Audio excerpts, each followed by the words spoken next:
What does Coach Christie's future with the Kings look like right now, Alan? Right now, 20 games to go in this season. We know that his contract runs through next year. Scott Perry said, I believe he said he was good through the rest of this year, right? Right. He's guaranteed through next year and then a mutual option. What do you think his future with the Kings looks like right now, given that Stephen A. had a field day today? Bizarre. On First Take with the video of Doug Christie and his smelling salts. Before I answer that, they play tomorrow night, right? And it's at home. Nobody's going to ask him about that, right? I wouldn't. You can do what you want, but I think we should just let that sleep. I think it's been I might need to asked and answered, right? I mean, if the question is, why do you do that? He's addressed that. The question is, did you see how it went viral? Yeah, I think the answer to that is, I don't care. Yeah. I wouldn't ask it. Mm-hmm. You know, I might have to be in the building tomorrow night, Whitey, just to make sure nobody asks it. Or where's number 42? Both of those things. But for Doug, where he's at, funny enough, we were just talking about this during the break. Doesn't it kind of, number one, it's based on what they think about Doug, which I truly do not know.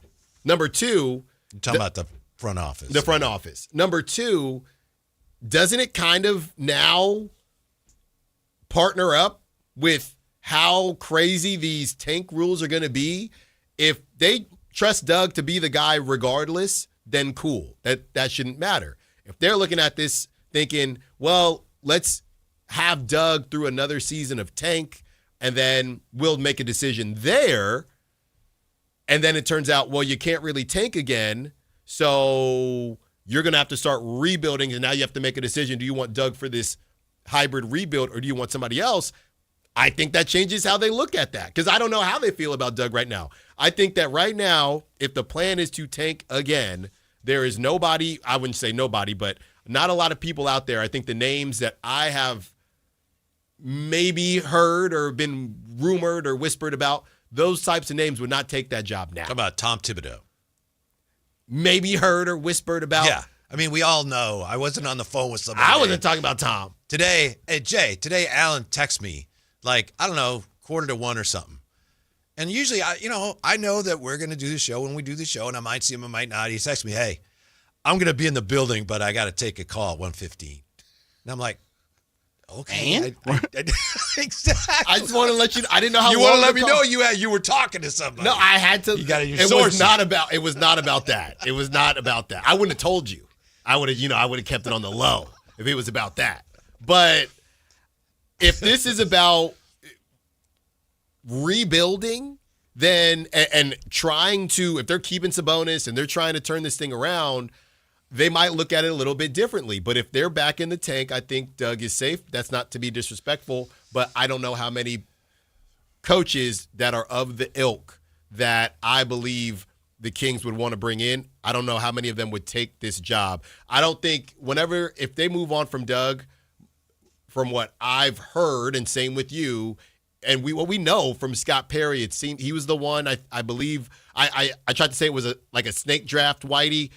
When it came to the coaching staff, Doug got to pick somebody, then Scott Perry got to pick somebody. From what I understand, Mike Woodson was more of a Scott Perry pick in the snake draft. You would think so, yeah. So based on that, if Scott Perry was to pick someone, I think they would pick somebody that is not this, I'll take any situation I can get type deal.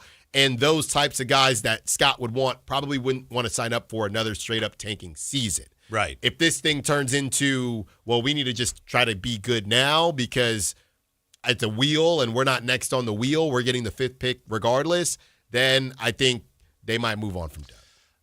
Doug was put in a very precarious position. I think we know that. I think he knew that.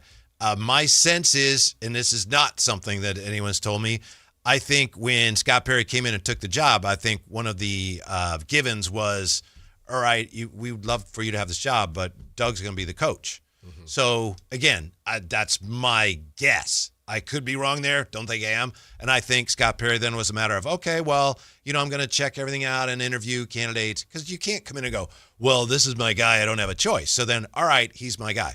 But he's made it clear that he is evaluating Coach Christie just as they're evaluating other players. So it's a very precarious position, especially when, as you pointed out, his staff is like, some of them are your guys, but some of them are our guys. So when Scott Perry, I think he's been pretty forthright about that. When he's talked about this, we're evaluating coach as well. Yeah. So, yeah, he got the job. And obviously, if you're Doug Christie, you see that. And here's the situation. Well, if I say no, I don't have any other coaching jobs. This is far from ideal, especially if we are going to tank. But this is my shot at coaching. Yeah. So it's just it's very tricky for him. And I think he's done an incredibly professional job in the post games after, he had a couple of those really emotional post games and one pregame. What's his status? I think they're still determining that. And we don't know for sure how they're evaluating that. You would think that they're evaluating it based on wins and losses. That's typically how you evaluate a coach. That doesn't really apply here. Mm-hmm. So I think for a lot of us, what do you think of Coach Christie's future? I hope they keep him. I just don't know how they're evaluating him. Yeah, and it's interesting looking at other teams and what they've done. You see the Nuggets, they go to Adelman, and they've been great. That's their guy that they felt was the next coming of a great coach for them. Tuomas Isalo. The Grizzlies haven't been great, but they play dang hard, and they just haven't been healthy. So you have those guys. Mark Daigneault made his way up. We were just talking to Kevin Dana, who got some time and spoke with Mark Daigneault when Mark Daigneault was in the G League. I thought he was a sacrificial lamb when that whole rebuild started. I know, yeah. Who's that guy? Oh. Yeah. And Jordy Fernandez. Mm-hmm. You got Hardy with the Jazz as well. So there are guys out there that these organizations, younger guys, that they've said, hey, we're going to turn the keys over to you. It almost seems like, to be honest with you, Whitey, Doug is in a very interesting position because he doesn't really fit the typical mold of what we see. Teams either go retread or they go hot young player. Up and coming analytics guy. Exactly. Exactly. And Doug was kind of a hometown hero pick.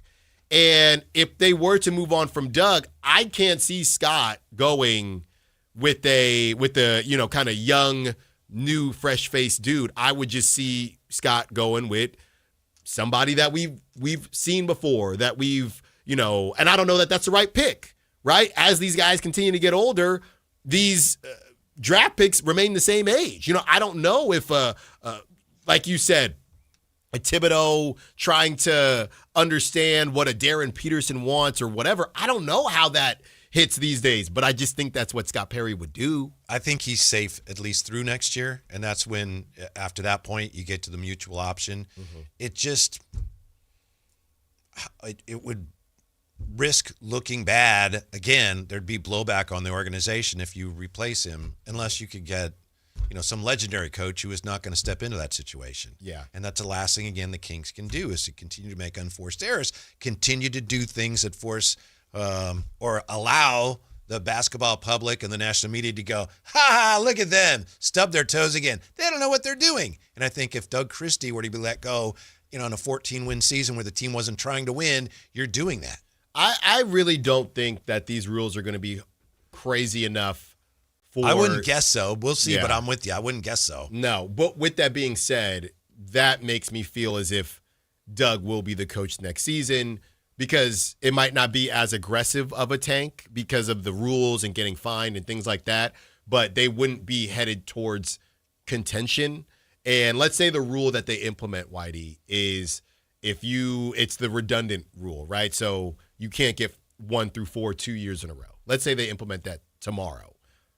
Even if the Kings got a top 5, even if the Kings got the 5th pick, I still think that is enough of a reason, even in a bad draft or a lesser draft, to focus on, hey, if that's the best we can get, that's the best we can get. I think it depends how you do in this one.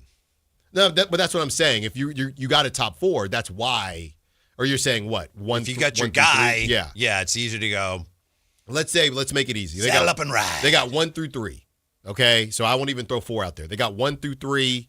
And next season, that means the best they can do is 5. If that is the only rule that gets implemented, because that would eliminate about, 4 teams from super tanking next season because they wouldn't be able to get 2 number 1 picks in a row. Mm-hmm. I still think that if you're the Kings, that wouldn't be enough to turn on the hybrid tank. I think they'd say, we'll take our chances at 5, and Doug, we're not ever going to tell you to lose, but DeMar's gone, Westbrook's gone. It's just a more Wizards, Nets, pure bunch of young guys. Doug, let's see what you can build. And if you win games, it's a lesser draft anyway, so it is what it is. Jay, I'm going to ask you, and if you don't want to comment on this, I understand. Maybe you haven't seen it. I know you know the Christies really well. Do you have any comment? Maybe you don't. I want to give you a back door there because I don't want to put you on the spot. Any comment on what Stephen A. said about Doug Christie today on First Take? If you don't, understood, we move on. Nah, I mean, not really. I think it's just Stephen A. being Stephen A. And, you know, morning show guy, you got to say some astronomical, over-the-top type situation. I do agree with you in the form of, you know, this is – and I saw somebody ask the question, do you guys know if he does smelly sauce before every game? If so, this shouldn't be a big thing. It just happened to be on camera. It's been on camera multiple times. Yes. We've talked about it here locally, a few times. Mm-hmm. So he does it. He does do it. It's not like this is the first time that has ever happened. So I mean, it's just I just kind of notch it up, fellas, as Stephen A. being Stephen A. Mm-hmm. And we're so visually oriented. He does that all the time, but you get video of him with the reactions like, "Oh, no, whoa, did you see that?" Yeah. But again, it's funny that Jay brings that up because I don't think it's necessarily context, if you will, but last season, it's Doug is in a tough spot. They made him the coach. Mike Brown got fired. They trade De'Aaron. There's this wonky, crazy situation. So it's almost as if people felt more empathy for Doug last season. And I'm just saying you're right. I'm just saying nationally, because when it came out nationally last time, it was funny. And we all joked about it. This go round, full coach, full training camp, full coaching staff. Bad team. Worse than last season by far. Not funny now. Funny last season, not funny. Or funny, interesting last season, not funny now. Mm-hmm. And to be fair, Stephen A. didn't even do the thing where he says, they need to focus on what he didn't even do that. He just went in a completely U-turn direction. Mm-hmm. So he actually didn't do the thing that is connected to the winning and losing. He just went bizarro world. He almost did an Alan Styles, would you agree? Which is like, it's out of love. I'm just saying he's unusual, but hey, I'm not saying anything. Yeah. You got Vincent worse. Goodwill? With Vincent Goodwill. Yeah, that was worse than the Alan Styles thing.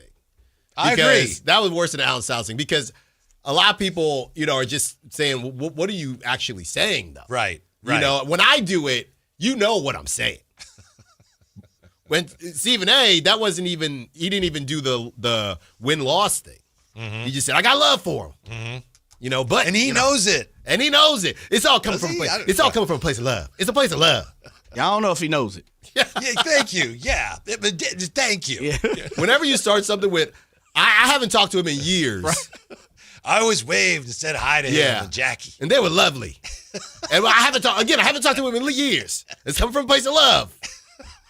Nah. Yeah, man.